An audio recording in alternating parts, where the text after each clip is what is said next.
far above any pragmatic or narrow political considerations, and it would obviously mean that this will be factored in as we move forward, undoubtedly.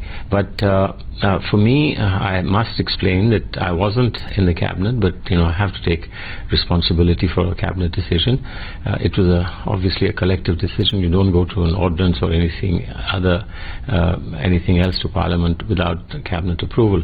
And what the ordinance has attempted to do, as I understand, is to ensure that the law as it existed, which essentially doesn't say that if you're a convicted person you can continue indefinitely. All it allows is a stability in the system so that midstream you're not immediately unseated. But of course, if the court comes to a conclusion that there is no ground for you to continue, the court will not stay proceedings against you or execution of the sentence against you.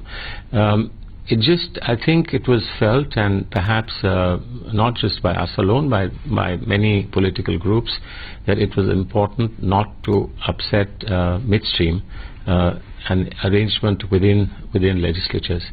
But there are always two points of view, and I think that even when this was done, it was obviously factored in that there are many people who would not be happy with it, and also the fact that the court may well say this ordinance is just as ultra-virus as the original rules themselves. So I don't think that's a sort of fait accompli. There are points of view, and I think if our party leadership feels that there needs a second look at this, there is need for a second look, I'm sure the party will tell the government to do that. All right, the party has already said it, but for Mr. Rahul Gandhi to have said it in Delhi, to have called it nonsense, many in the BJP, in the opposition, are now saying the Prime Minister should actually quit. This is an open rebellion within his own party. Well, I think that's how do I put it? The desperation of the BJP. They want somebody to quit every day for some reason, and the bigger the target, the greater their voice.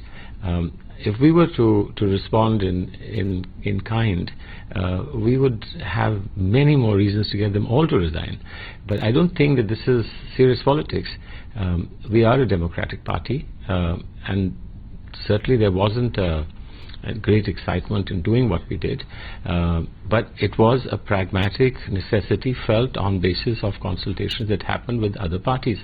If our party finally takes a call and thinks that we should reverse this process, it is only an ordinance, and as you know, ordinance is temporary, and it's only till we get to Parliament next session. Right. You're the External Affairs Minister, Mr. Khurshid.